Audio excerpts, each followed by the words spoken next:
Hi, this is Shannon. Please leave a message. From the moment that I called my daughter and found out that her phone mailbox was full, I knew from that moment that Clay had murdered her. 911, what are you reporting? Hello?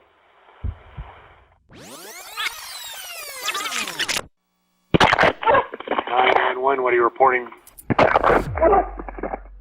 Mr. Starbuck, did you see Chanin Starbuck on December 1st, 2011? No. Mr. Starbuck, did you kill Chanin Starbuck? No, I did not. This 911 call made on the morning of December 1st, 2011 by a woman named Chanin Starbuck would soon baffle detectives when they received another 911 call the following day from her ex-husband, Clay Starbuck. It was then that they learned of Chanin's disappearance. Clay dialed 911 and told the dispatcher that Chanin hadn't responded to any of his phone calls or text messages and even failed to pick up their kids from school. This had never happened before, and Clay urged the police to check her house, which had been locked since the previous day. When detectives entered the house, they were shocked by the scene before them.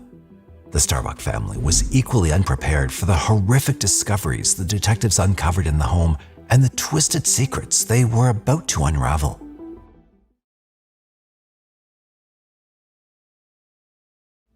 Shannon Denise Conway was born on April 19, 1969 in the city of Anderson, Indiana. After graduating in 1987, she attended Florida State University and later Seminole Community College, earning an associate degree in art therapy. In 1989, when she was 20 years old, she met 24-year-old Clay Starbuck. Clay was born on September 1, 1964, to Larry and Betty Starbuck. When Clay met Shannon, he was divorced with 2 kids, Jesse and Drew. Shannon and Clay, after meeting for a couple of times, instantly clicked and got married on June 1, 1990. The couple moved to Valdez in Alaska, where Clay worked as a pipeline manager. However, this would often lead to him staying away from his family for weeks before returning home. But Shannon devoted herself to being the best stepmom for his children and loved her husband dearly. Shannon was a full-time house mom, taking care of the children and cooking, while also giving herself time to do other activities such as quilting and sewing. She would also sell her quilts at local craft shops at around $1,000. It was a chilly day on December 1st, 2011. 15-year-old Logan Starbuck had just finished school along with her 2 younger siblings. She sent a message to her mother, Shannon, at 2:45 p.m. asking when she'd be coming by to pick them up. Usually, Shannon arrived at school before or at 3 p.m. and wait for them in the school parking lot, but not that day. 20 minutes passed since Logan had texted her mom when she received a message from Shannon saying, "Dad, I have a headache, stay there." At 3:06 p.m., Logan received another message from her mother that said, "Sent Marsh a note, Dad will be there in 10 minutes. Marsh was the nickname given by the family to the youngest son, Marshall. Logan and her siblings waited for their father to arrive, but there was no sign of him either. Worried, Logan contacted her 21-year-old brother, Austin, who was at work at a local glazing company at the time. She asked him to pick them up since none of the 3 children had a spare key to the house. Austin took them to their father Clay's house, which was half a mile away from Shannon's house. After the divorce, 22-year-old Austin and 19-year-old Blake, the 2 older siblings, lived with their dad, while the 3 younger siblings, Logan, Serena, and 12-year-old Marshall, lived with their mom while paying frequent visits to their dad's house. After the divorce in July of 2011, Shannon and Clay made sure to amicably co-parent their children. Thus, Clay would normally drive the kids to school in the morning, and Shannon would bring them back home in the afternoon. But things were not at all normal on December 1st, 2011. It was freezing cold in Deer Park, Washington that December. Usually, Clay would get up early, turn on the car heater, and drive around for a while before going to pick up the kids so they'd be comfortable. That day, however, his car broke down on High Desert Road, and so he texted Shannon, "Car quit, can you take the kids?" To which Shannon replied with a K and took the kids to school. When the children unexpectedly turned up at his doorstep that afternoon, he asked where Shannon was, since it was her duty to pick up the children as always. Austin told his father that the children called him to pick them up after their mother failed to collect them from school. Shocked, Clay pulled out his phone to check up on Chanin, but realized that his phone had been turned off since the morning, and it was 3:37 p.m. when he finally turned it on. He saw a message from Chanin sent at 3:17 p.m. that said, "I just got up. Can you get the kids?" This text, however, didn't raise any red flags for Clay because Chanin had done this in the past quite a few times. At around 5:45 p.m., Clay texted Chanin, updating her about the basketball match at Deer Park High School and adding that he'd be taking the kids to the basketball game and to let him know when she arrived so he could pay for her ticket. But surprisingly, Chanin didn't show up for her son's basketball match. Concerned, Clay, along with the kids, drove to Chanin's house to check up on her, but when they reached the house, no one opened the door. The rooms and the front porch were dark. After waiting for a few minutes, they went back home. The next day, on December 2nd, 2011, the kids didn't go to school because they had no fresh clothes at their dad's house. Clay decided to keep the kids till he got a response from Chanin, but he was quite agitated about this. Clay texted Chanin in the afternoon, saying that if he didn't get a call by 7 p.m. that evening, he'd call the police. But a 911 call had already been made. Chanin's mother, Melanie, tried calling her daughter several times, but kept getting a message saying that the voicemail was full. Melanie immediately knew that something was wrong. She called Stephen and Amy, Chanin's siblings, but when they told her that they hadn't heard from her either, Melanie immediately called 911 at 5 p.m. and asked police to do a welfare check on Chanin. On December 2nd, 2011, at around 6:15 p.m., two deputies, Jess Shover and Dan Dutton, showed up at Chanin's place after her mother made the 911 call. When they reached the house, the door was locked, no lights were turned on, and there was a package lying on the front porch. The officers knocked on the door and walked the exterior of the house, all while calling Chanin's name, but no one answered. The officers decided to leave after 10 minutes when they found no disturbance in or near the property. When the clock hit 7 p.m. and Clay still hadn't received a text from Chanin, he also dialed 911 to request a welfare check on her. Around this time, the two officers who visited Chanin an hour before went to Clay to ask him about Chanin. He told them that he was already on the phone with the police. He then showed them the voicemails and text messages he'd sent her, adding that he had absolutely no idea where she was. After a bit of questioning, the deputies left, but Clay dialed Deputy Dutton at around 11:45 p.m. to check if they had any news about Chanin. Their answer was negative. At around 8 a.m. on December 3rd, Chanin's longtime friend from high school, Doug Carter, also called 911 because he couldn't get a hold of her. Moreover, Melanie called the officers once again, urging them to go inside the house and check if everything was all right, since it had been 48 hours and Chanin was still nowhere to be found. So the deputies ended up getting Chanin's rented house key from her landlord. At around 9:11 a.m., the officers made their way into Chanin's house. The house was absolutely quiet. Chanin's laptop was on the table in the living room. Nothing seemed to be disturbed or out of place. Everything looked completely normal. When the detectives entered the bedroom, however, they were met with a horrifying scene. In the main bedroom, Chanin's phone was on the bedside table, and on the dresser lay her journal and a bottle of lubricant. The bed was unmade, and the blankets were folded on the floor at the foot of the bed.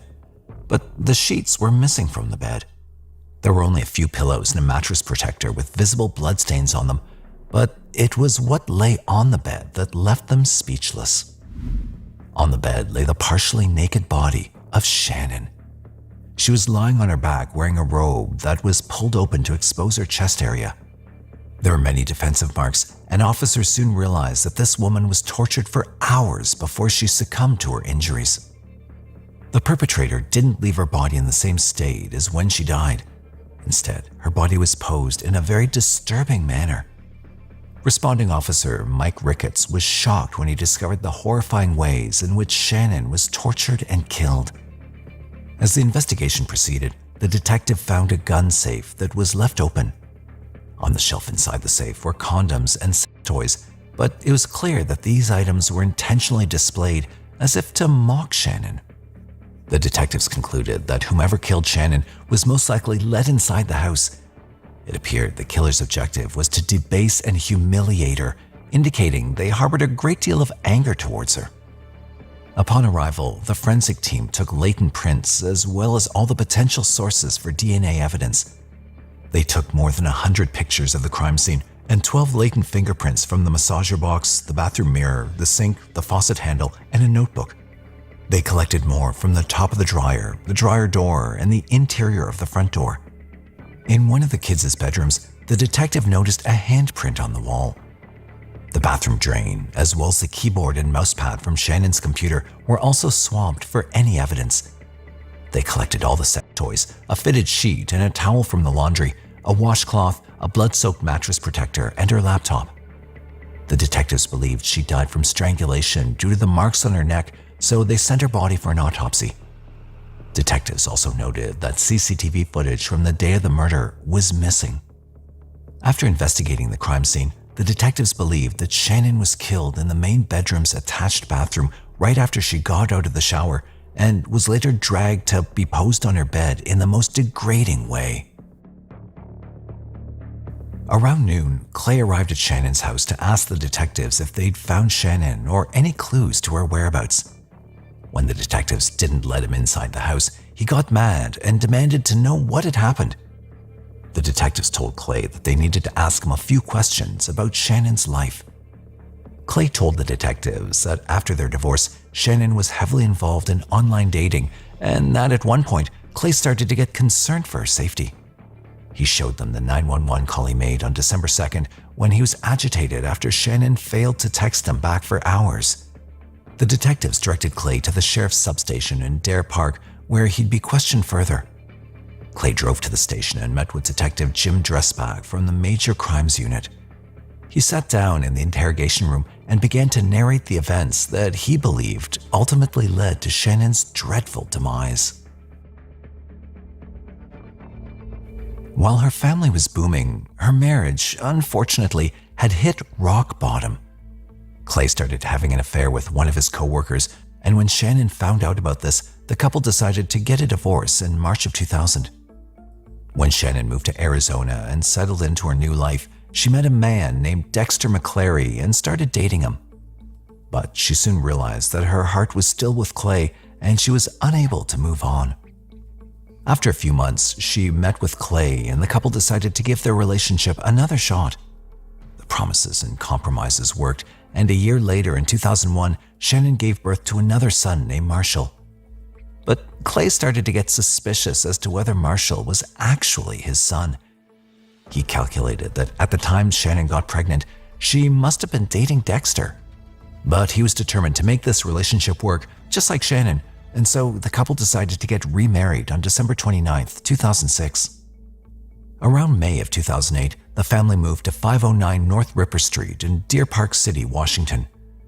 Chanin's longtime friend, Doug Carter, and his wife, Janine, had advised the couple to move into this peaceful town where violent crimes were quite rare. Clay continued to work at the pipeline, and the same schedule started to repeat where he'd often stay away from home for weeks. This slowly started to take a toll on their marriage once again, and in July of 2010, the couple separated once again. However, just a few days before the divorce, Clay suffered a severe back injury back in Alaska that ultimately forced him to quit his job. When he lost his job, Clay came back to Deer Park and stayed at 1625 East 2nd Street, which was about half a mile away from Chanin's place. This time though, Chanin didn't want to get back together with Clay. Instead, she opted to focus more on herself and her kids. She was slowly healing. Clay had his surgery in July, and the same month the couple were divorced. 21-year-old Austin and 17-year-old Blake went to live with their now disabled dad, while the 3 other kids stayed with Chanin. Clay had to pay about $5,000 a month for child support and maintenance. Devoting all her time to her personal growth and her children, Chanin started to explore new things with her newfound freedom.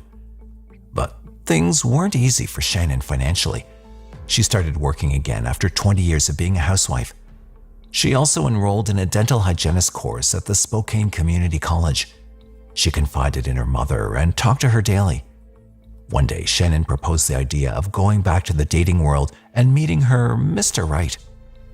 Now 42, Chanin made a profile on various dating sites, hoping to find a person she could give all of her love to.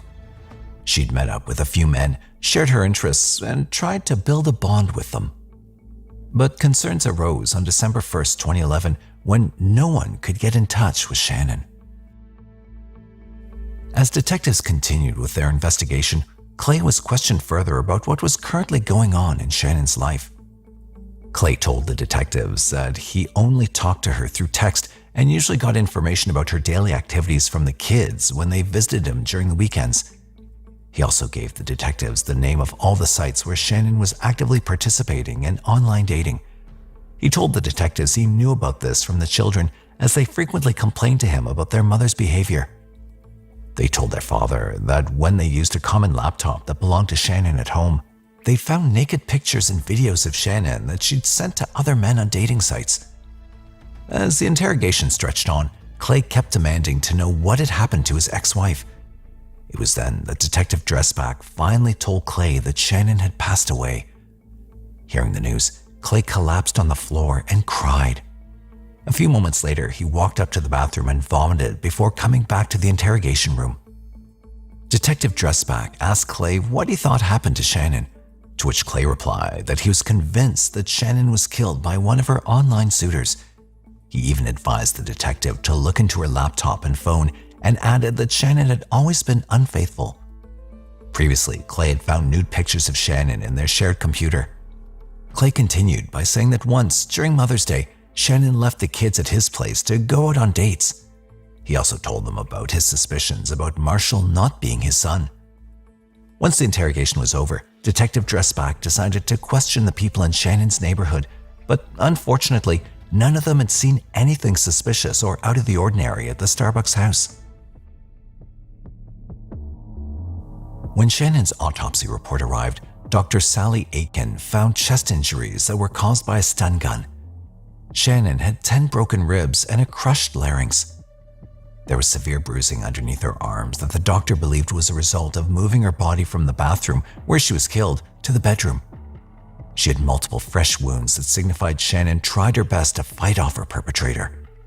However, there was a huge bruise on her scalp that indicated that she received a heavy blow to her head. The device in Chanin's private parts was first inserted in the back and was reinserted in the front after she passed away, indicating that she'd been abused both before and after her death. Due to her various injuries, the doctor could not accurately estimate the exact time of death, but she deduced that Chanin died either on December 1st or early December 2nd. The cause of death was due to compression on the neck or strangulation. She was believed to have been choked by either a towel or an arm, holding her face down before posing her on her own bed. Chanin, however, did not die immediately. She was alive and struggling for about 2 hours before her lungs filled up with fluid. She sustained about 80 to 90 wounds in total. When her private areas were swabbed, the medical examiner did find male DNA, which became a crucial clue for the investigation. On December 5th, Clay was once again interrogated for about 3 hours. He fully cooperated and told the detectives everything he knew. He gave them his cell phone information, DNA samples, and agreed to have his photos taken. Upon examining his pictures, Clay didn't seem to have any injuries on his body, which got him off the detectives' radar. This was because Chanin had fought with the perpetrator, which would have led to them attaining some sort of cuts and wounds. When the Starbuck family were interviewed, they cooperated as well. When Austin's hands were examined and he was asked about the bruises and cuts on them, he explained to the detectives that he worked at a glass company called GSI Glass, which led him to acquiring these cuts. All her children told the detectives how they feared their mother probably met a predator online, since they'd seen multiple nude pictures and videos of their mother with other men.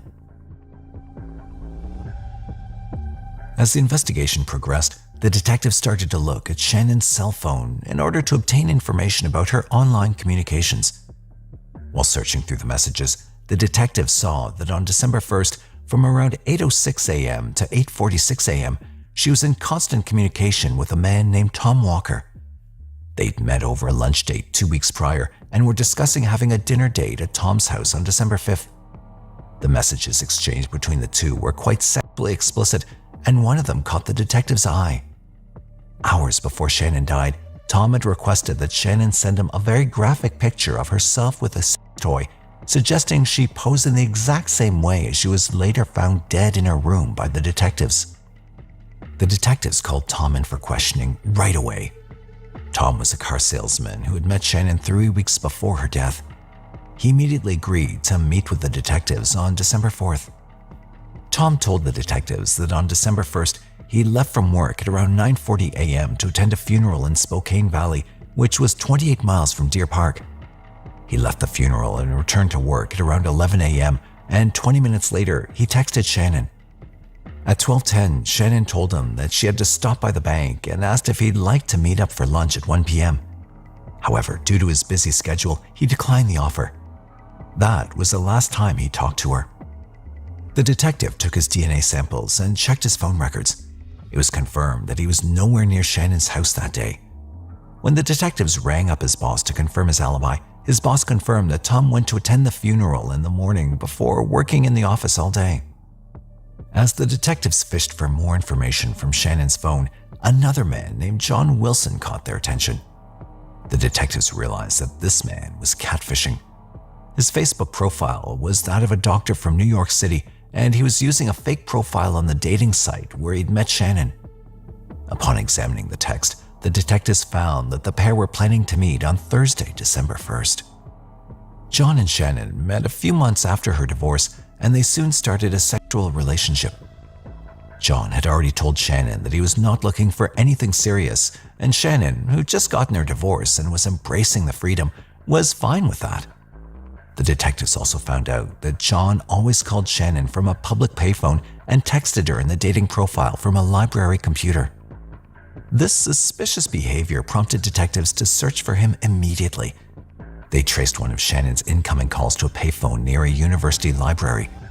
When they checked the CCTV footage, they saw a man leaving the library not long before the call was made and entering a few minutes later after the call was disconnected.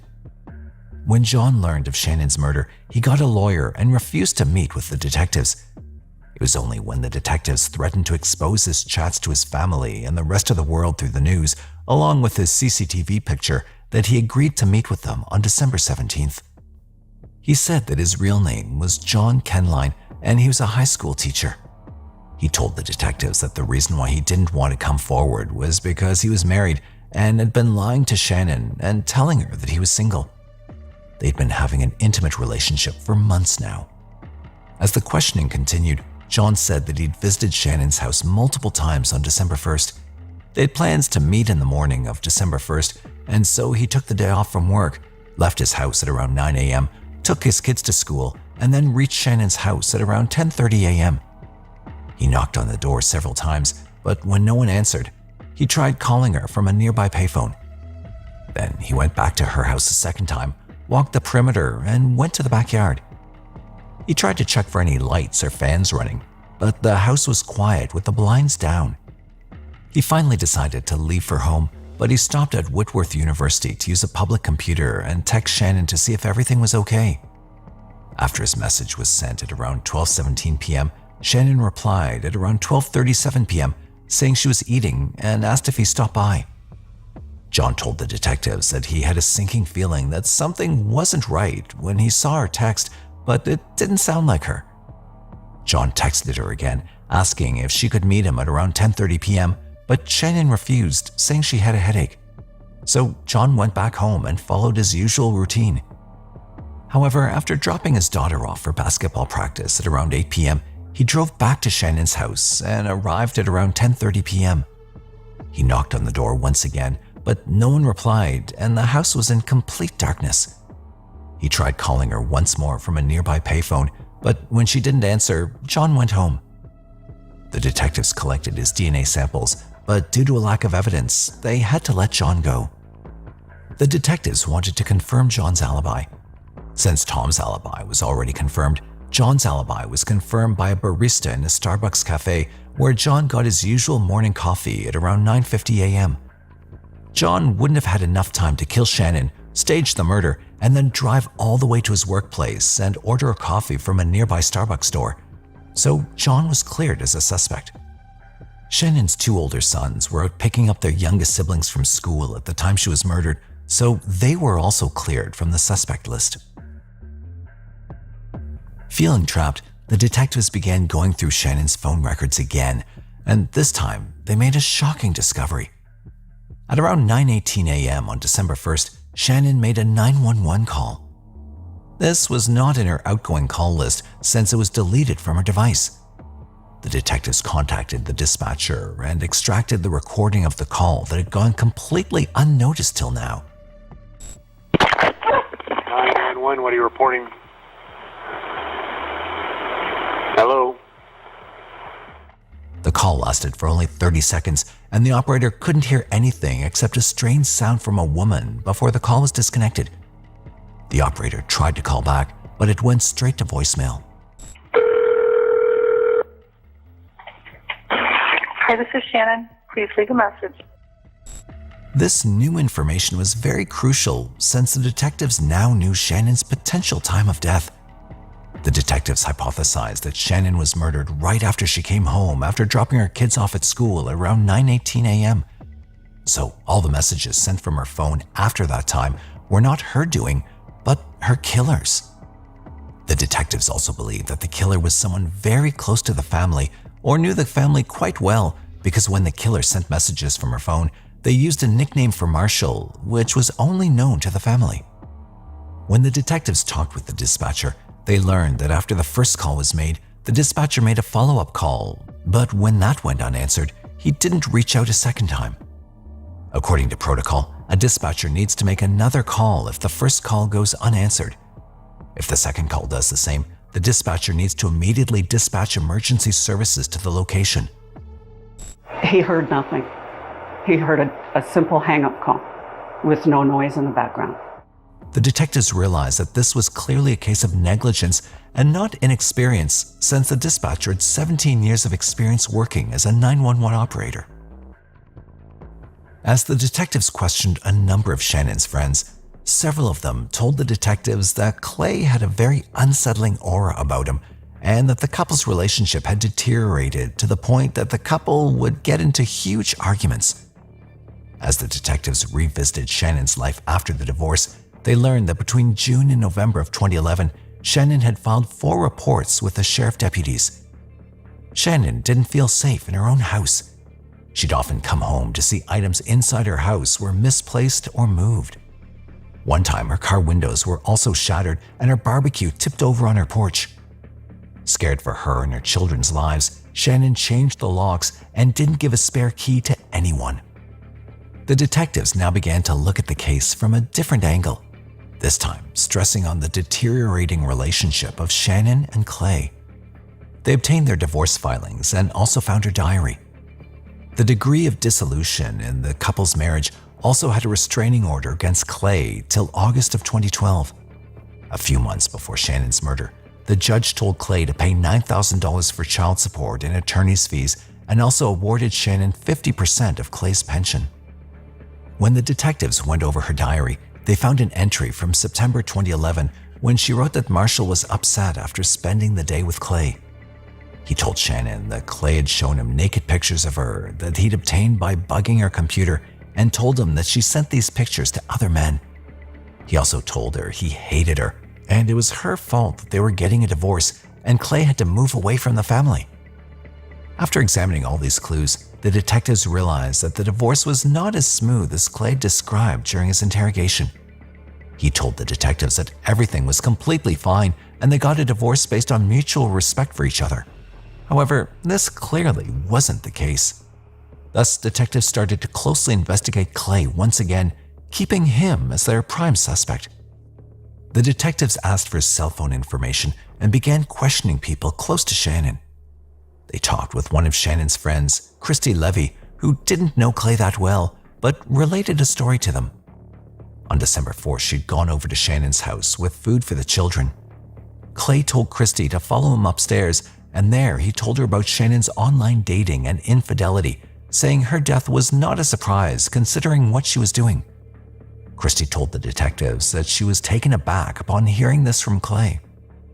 Chanin's neighbor, Lana McKay, told the detectives that the evening before Chanin's body was discovered, she met with Clay at a grocery store. He approached her and told her that he believed something had happened to Chanin. Lana found this strange since she never talked to Clay before. Then again, on December 12th, at a school event, Clay approached Lana and talked to her for more than 5 minutes, narrating Chanin's infidelity and her unfaithfulness to him and the family. Chanin's friends, Doug and Janine, visited Clay after Chanin's body was found, and he again invited Doug to the bedroom to talk privately. There, he told Doug about all the affairs Chanin was having and how Clay had tried to even help her. He also told him that Marshall was not his biological son. This whole conversation felt very bizarre to Doug. Finally, the detectives received Clay's phone records that showed his phone was turned off at 8:08 a.m., right after he texted Chanin to take the kids to school, and was later turned on around 3:37 p.m. When the detectives studied his cell phone activities over the past year, they realized that Clay had never once turned off his phone until the day of Chanin's murder.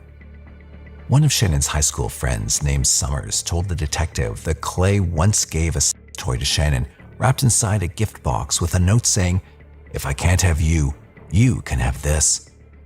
The detectives also found multiple threatening and angry messages from Clay in Chanin's phone where he blamed her for the money he had to pay and demanded to have more time with the younger kids. Months prior to the murder, Clay had tried to portray Chanin as a maniac. Clay even told a doctor in their neighborhood that he had inserted a device in Chanin's laptop to keep track of her activities. The detectives then checked the CCTV footage of the route where Clay's vehicle broke down the day Chanin was murdered, and sure enough, in all the footage reviewed by them, Clay did not appear in one single frame. When the DNA results arrived in late January to early February, they were a match to Clay Starbuck. The detectives now had the full story in front of them. They knew that Clay lied about his car breaking down and asked Chanin to drive the kids to school. When she left, he snuck into her house and was waiting for her to come back home. When Chanin returned home, he attacked her, and in the process, she tried calling 911. However, her feeble attempt was cut short when he strangled her to death. He proceeded to pose her in a sexually suggestive manner, the same way that Tom had asked her to pose, so that he could shift the detective's attention to her online suitors like Tom and John. Then he pretended to be Chanin, messaging people from her phone long after she was dead. When Clay was brought in for questioning this time, he was anxious and visibly shaking. But he continued to deny his involvement in Chanin's murder.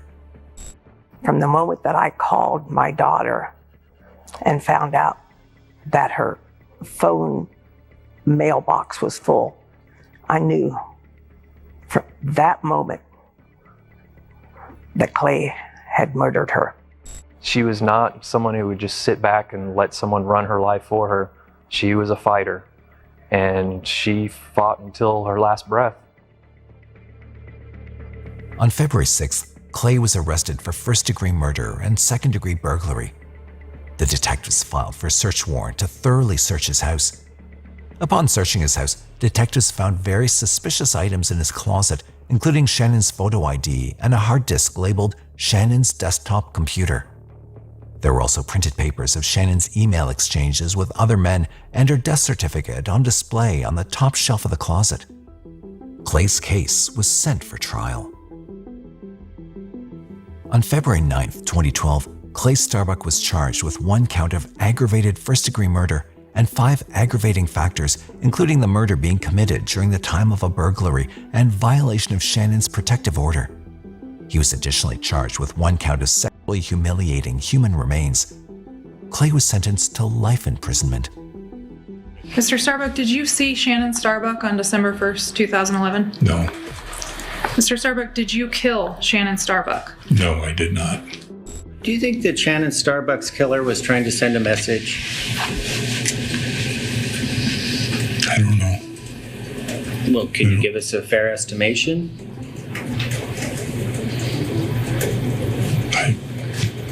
I don't know.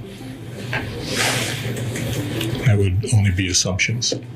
Well, let me hear your assumption. I don't really have one. I haven't given it much thought. The 5 children of the Starbuck family were in support of their father throughout the trial. They spoke in the courtroom, saying it was their mother who was addicted to seeing men, and despite her promiscuous behavior, Clay always took her in and gave her his love. They claimed the police and the forensic reports were mistaken and that their father could never have killed their mother. They also shared their belief that the real killer was probably one of their mother's online boyfriends. Chanin's family had a different reaction to Clay's arrest. They were happy to see the man behind bars. Chanin's mother, Melanie, told the courtroom how Chanin was paranoid that Clay would hurt her, and in the end, he did end up hurting her daughter, but she was glad Chanin didn't give in to his sick intentions and kept fighting till the end. You can't love. You use people, manipulate them for your purpose. Is that why you murdered Chanin? And you turned the children against my family?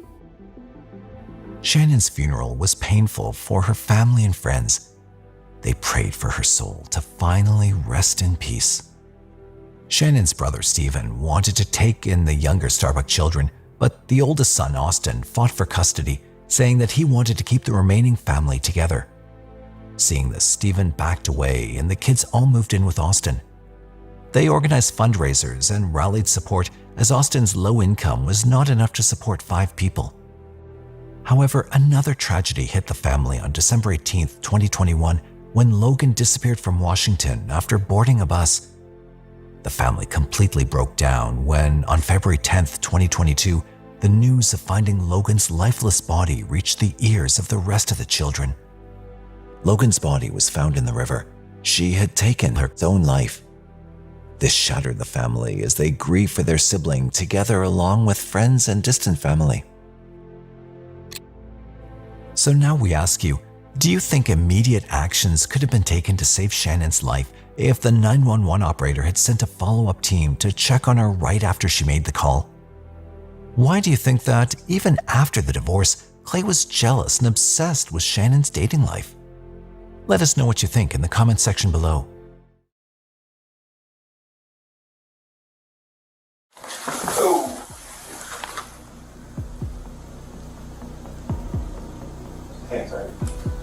What?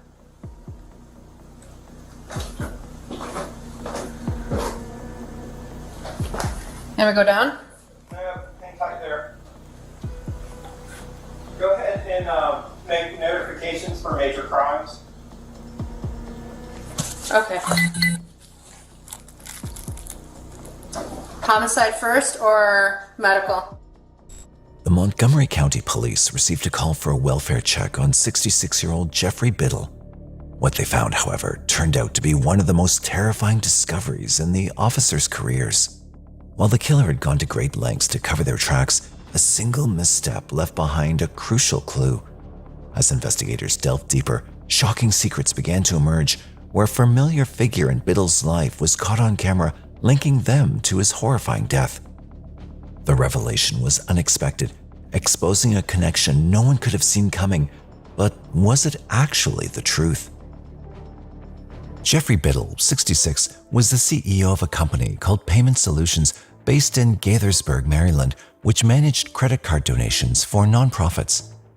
On June 23, 2021, his employees received a somewhat concerning email from him about a family emergency, but they went about their workdays as usual. On the next day, their boss Biddle didn't show up to work, and that's when his employees grew suspicious of his whereabouts. They immediately contacted his friend and ex-business partner Stephen Willard to check on him. When Stephen went into his home at Windsor Lane, he noticed some very odd things that were very unlike Biddle. His car was parked in the driveway with a flat tire, and the front door of his house was unlocked, which was very strange to Stephen. Upon entering the residence, Stephen noticed Biddle's wallet and cell phone lying on the kitchen table, but there was no cash or cards present in it, which was again quite out of the ordinary for Biddle. Stephen knew that Biddle always kept around $100 in cash in his wallet and carried his cards with him. Stephen went on to check the rest of the house and calling to him, but there was no sign of Biddle in his home. At this time, Stephen knew something wasn't right with Biddle, and he immediately contacted his employees to inform the police so that they could investigate further. When police reached Biddle's home, there was still no sign of him. The state of Biddle's home was completely normal, and there was no sign of forced entry or burglary. The officers found Biddle's wallet on the kitchen table with cash and cards missing. They went on to search for him through his 2-story home and continued calling for him, but he was nowhere to be seen. They found his clothes around the bathtub, indicating that he was about to wear them, but never got the chance to do so. The fans and lights on his home were on, but there was no sign of Biddle. Where could he have possibly gone? This question bounced around in detectives' minds like a ping-pong ball until one of the officers went into Biddle's basement and discovered the grim reality of Biddle's fate. Geoffrey Biddle was found dead, but what was more shocking to the officer was the crime scene itself. Biddle's blood had been splattered across the whole basement and every little thing present there. There was blood on the table, appliances, wooden blocks, and whatnot. Even his body was drenched in his own blood. His white clothing had turned red with blood. Biddle had been shot 4 times.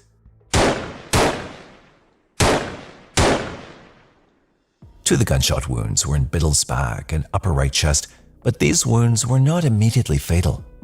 The other 2 shots were to his head and cheek, which likely came after the 2 body shots. The cause of his death was determined to be the gunshot to his left temple, which was found to be shot from a close range. I think for all of us, it's just sort of a shock. I mean, our neighbor was, murdered into this home while we were all here. And while we all keep an eye out for each other, nobody saw anything, nobody heard anything. And so it's really disturbing. Officers found no signs of a struggle. Investigators also discovered emptied .22 caliber shell casings at the crime scene. Biddle's death was ruled to be a homicide. The autopsy also revealed that Biddle had actually been dead since June 23rd, but he lived alone, which is why it took a whole day to discover him. Now, the detectives had to kick their investigations into high gear, as the killer could potentially be roaming free, posing a threat to others, or attempting to flee. Without wasting a single second, detectives began interviewing Geoffrey Biddle's employees, as they were the ones who knew him best. One of his employees had dinner with him on June 22, 2021. This was the last time he was seen. His last activity on WhatsApp was also on the same day. The employees told the officers that they did have some information related to Biddle, which was quite odd to them. They revealed that on the day of his murder, Biddle had sent an email informing them that he would not be coming into the office because of some family emergency. This may not have normally set off any red flags for his employees, but Biddle had already told them he'd not be coming into work that day because he had other plans, so why would he send a separate email explaining his absence again? Biddle was supposed to go on a date on June 23, 2021, the day of his murder, and had already informed his employees about this. Biddle and his date planned to meet some of his friends and had tickets to ride the Ferris wheel at National Harbor outside of Washington.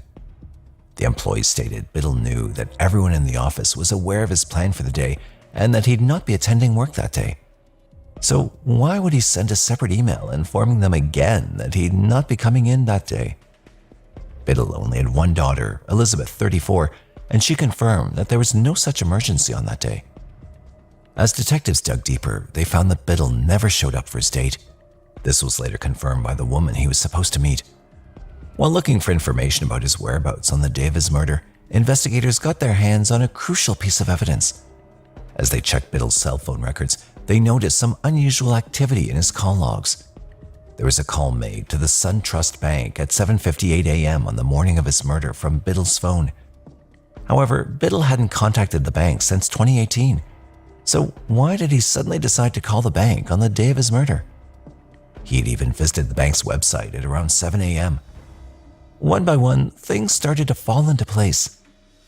One of Biddle's employees had access to his bank account and notified the detectives about some suspicious transactions from his account. Biddle had signed 3 checks to a 34-year-old man named Billy Phillips, who was cashing the checks for money. 2 checks were cashed on June 23rd, the day of Biddle's fatal shooting, and another on June 25th. The checks cashed on June 23rd were worth $9,500 and $4,500 respectively, and were dated June 17th, June 18th, and June 20th, 2021. Biddle had cashed a total of $18,050 from Biddle's account. As the investigation went on, detectives came across another shocking revelation. that this man, Billy Phillip, was an ex-employee of Biddle's payment company. He was, in fact, terminated from the company in July 2020 for committing fraud, as well as a lack of performance. Biddle's then business partner, Stephen, stated that Phillip had stolen checks from the company and cashed them at a Federal Navy credit union, leading the company to fire him. Biddle knew Phillip from having worked for his company, but they were never really close. So, if Phillip was terminated from the company, then why did Biddle sign checks of such large amounts for his former employee whom he'd fired for committing fraud? This piece of information just didn't sit right with the detectives. As they went ahead with their investigation, they discovered that Biddle had never really signed any checks to Phillip. When those cashed checks were thoroughly investigated, it turned out that it was not actually Biddle's handwriting on the checks, but Phillip's. The B in Biddle signed on the checks and the B in Billy Phillip signed on the back of the checks were almost identical. This finding led officers to determine that they were actually forged by Phillip. When officers investigated the footage from the bank, they found that, while cashing the checks, Phillip was very calm and composed and was not fidgety or nervous at any point. Another clue that linked Phillip to Biddle's death was his Google search history that read, "Can bottle work as silencer? Will tape on muzzle brake help with noise? Will ear ringing from gunshot go away? And will Face ID work with eyes closed?" He also searched about the loudness of gunshots for certain weapons. He was not only ready to threaten Biddle with the gun, but was also prepared to use it. This clearly indicated that Phillip had some sinister plans. Even 2 days before the murder, Phillip had researched for Biddle's license plate number and known addresses. Now, the police had their person of interest, but they still had to gather some solid evidence linking him to Biddle's death. That's when investigators looked into Billy Phillip's past criminal records, which were telling. In 2008, Phillip had already robbed a Virginia bank, but he was caught and sentenced to 7 years. After he was released, he entered the IT field, and that's how he ended up in Biddle's company as a consultant. However, despite serving time in prison, his fraudulent behavior did not change. Even in Biddle's company, he tried to commit fraud, and he was terminated from there around July 2020. Now, again being fired from a job in April 2021, Phillip was in financial despair, and that's when he targeted someone he knew had money. Phillip was very aware of the financial status of his former boss, Geoffrey Biddle, and even about his daily routine. Phillip knew when Biddle would have been at home and when he was at the office. He'd gained all of this information while working for Biddle and exploited it to execute the almost perfect crime. But little did he know that someone had kept a keen eye on him and his world was about to come crashing down. This someone was none other than the CCTV camera of Biddle's neighbors. In the footage obtained by investigators, Phillip was clearly captured around Biddle's home around the same time as the murder. His car was captured at 7 a.m. on the morning of June 23rd. Later on, he'd been captured walking towards his car in a very calm and composed manner, as if nothing had happened.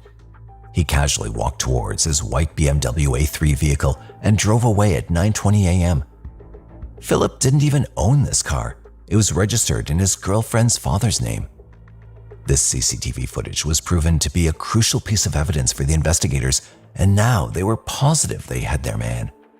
They'd even collected a .22 caliber handgun from Phillip's girlfriend's home, which was the same kind of firearm used to kill Biddle. Though they didn't share the same addresses, Phillip used to stay at her home from time to time. Now, with all the evidence collected and footage obtained from CCTV, detectives had enough to make an arrest. Billy Phillip was arrested on June 29, 2021 at his home on Key West Avenue. Investigators found Biddle's cards and checkbook in Phillip's car. He was charged with the first-degree murder of Geoffrey Biddle and quickly found himself in the interrogation room. However, during questioning, Phillip denied any of his involvement in Biddle's murder. I do, and that was, I didn't do anything. Well, I'm going to stop you there. When the detective asked him what he did to Geoffrey Biddle, he said he didn't know anything about the murder, but he did admit to robbing him. Who's Jeff Biddle? Guy I used to work for. You ever cash any of his checks? I have. Have you ever forged any checks from Jeff to yourself? Twice. Okay, when was that? I need to know when that was. What do you mean I know when that was?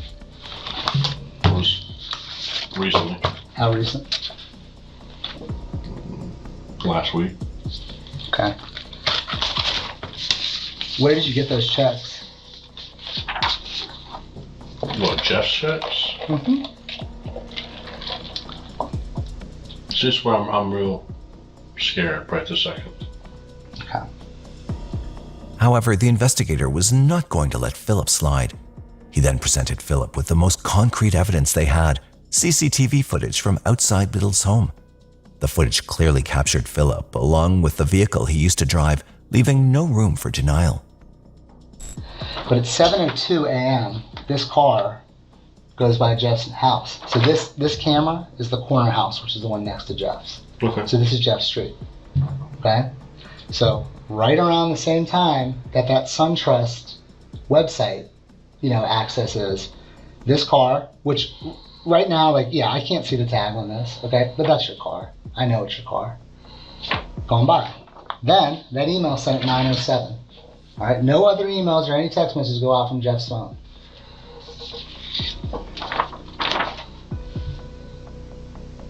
$9:20 in the morning.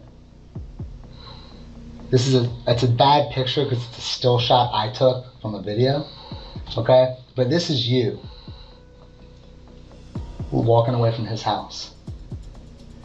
And when we get your cell phone records back, I know exactly what they're gonna say. After the detective showed him the CCTV footage of him captured outside Biddle's home, his reactions immediately changed. He grew nervous and started breathing heavily. His anxiety was evident on his face clearly. By this time, Philip knew he could not get away with it, and he finally broke. He admitted that he was indeed present at Biddle's home, and certainly no one else was with him. But he was still adamant that he did not kill Biddle, and that he had not shot himself either. There's no question that you did this. There isn't, or that you were there. I was there, but I didn't kill him. So what happened? If you were there but you didn't kill him, what happened? And this is the part that just... So that's you on video. What happened? Was somebody else with you? No.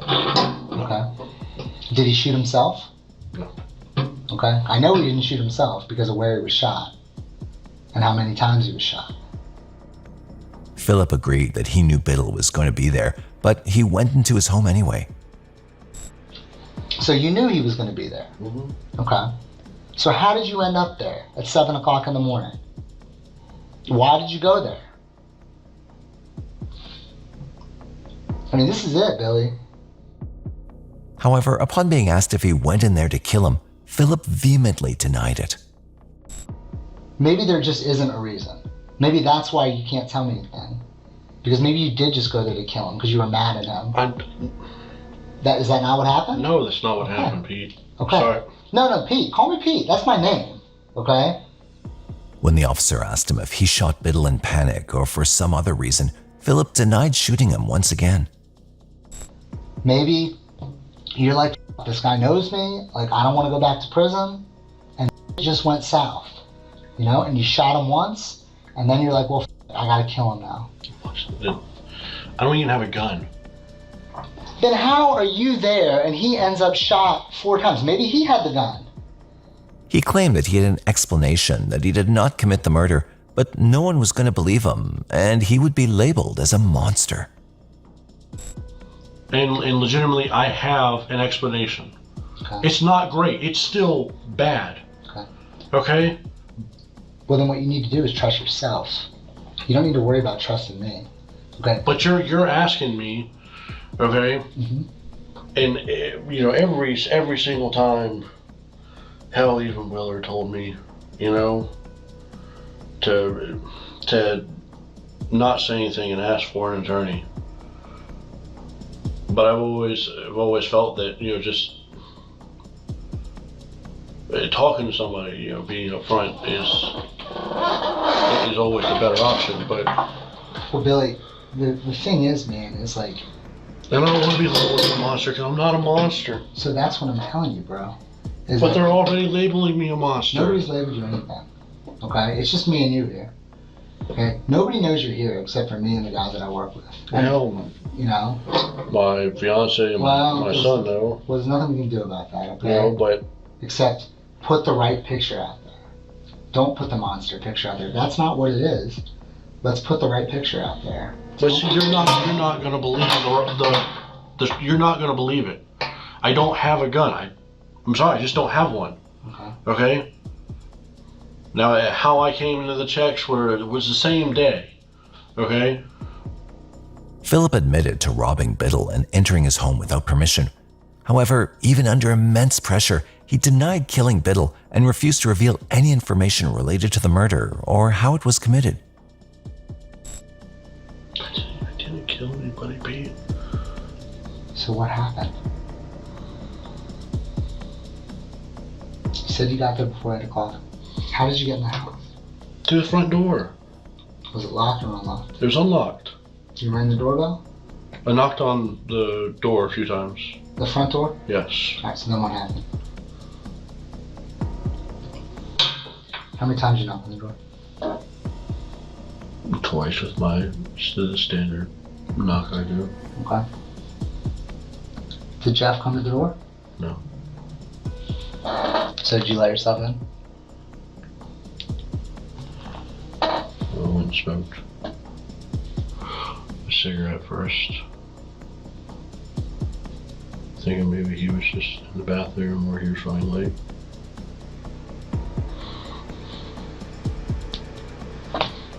Can I please talk to my fiance?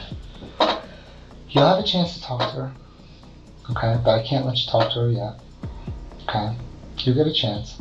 I want you to be able to talk to her. You know, but I can't have you talk to her yet. Why not? Because I can't. You know, we gotta finish what we have to do here. And then you'll have an opportunity. She still has her phone. We didn't take it. We left it with her. You know, we don't want to leave her with a newborn baby and her phone. Where's my son? His mom's coming to get him. Why would you take her phone? We didn't take her phone. That's what I'm trying to tell you. She has her phone. I don't have her number. Well, I'll make sure you have it before we leave here. So you got there before 8. Knocked on the door. No answer. You went and smoked a cigarette. What happened next? Pete, what I did was wrong, but I didn't kill him. Okay? I did not kill anybody. So what happened? How did you get into the house? You said the front door, it was unlocked. So you let yourself into the house. I can't do it. I can't do it.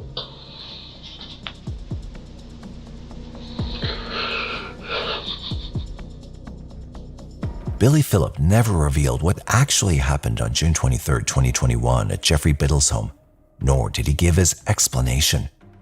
Still, the detectives had their theory about the 2-hour window in which the crime happened. They speculated that Phillip was in financial despair, and having worked for Biddle in the past, he knew that he had a pretty penny. He was already familiar with Biddle's schedule and went into his home in hopes that he could steal some cash and checks and then cash them by forging Biddle's signature or perhaps making Biddle sign them himself. He reached the 4604 block of Windsor Lane at around 7 a.m. and disabled Biddle's car to prevent him from trying to escape. Phillip likely entered the house either through an unlocked front door or by being recognized and led in by Biddle, his former employer. If Phillip entered without Biddle's knowledge, he must have bumped into him accidentally. Alternatively, if Biddle let him in, Phillip could have held him hostage at gunpoint. Under any circumstances, Phillip likely led Biddle to his wallet, checkbook, and cell phone. Phillip then forced Biddle to visit SunTrust Bank's website, get the customer care number from there, and forcefully made Biddle call the bank at 7:58 a.m. to check his account balance. Detectives believed that there was a high possibility that Biddle was still alive at the time of the call, as one would have required particular information to make inquiries about his account, and for that, Biddle had to be alive. However, it was never been clear who actually spoke during the phone call. Phillip must have impersonated Biddle or threatened him to talk. After that, he took Biddle into his basement, likely by gunpoint, knowing the gunshots wouldn't be heard from there. Once in the basement, he shot him. Then, in an effort to conceal his crime, he sent an email to Biddle's employees at 9:07 a.m. so that they'd not grow suspicious of Biddle's not showing up to work. However, little did he know that this email was going to change the whole case against him. Then he casually left the home with the cash, cards, and checks and drove away by 9:20 a.m. Officers believe that Phillips spent an ample amount of time at Biddle's home before leaving there. On February 24, 2023, 38-year-old Billy Phillip pled guilty to first-degree murder, home invasion, armed robbery, and use of a firearm in the commission of a felony. He had already been in custody for 2 years by that time. On May 2, 2023, Phillip was sentenced to life in prison plus 65 years in jail after finally admitting to the killing. According to court documents, Phillip had stolen a total of $18,144 from Geoffrey Biddle, including cashed money from his checks and $100 from his wallet. Despite admitting to his crimes, Phillip never revealed what exactly happened in that basement on June 23, 2021. The world may never know what exactly happened on that day, as only 2 people really know. One of them is not with us anymore, and the other has chosen to remain quiet. Despite this, Geoffrey Biddle is deeply missed by his neighbors, employees, and especially his daughter. She finds comforts in the lilies he planted for her, recalling how her father used to call her often and express his love. Though Geoffrey Biddle is no longer with us, he'll forever remain in the thoughts of those who loved him.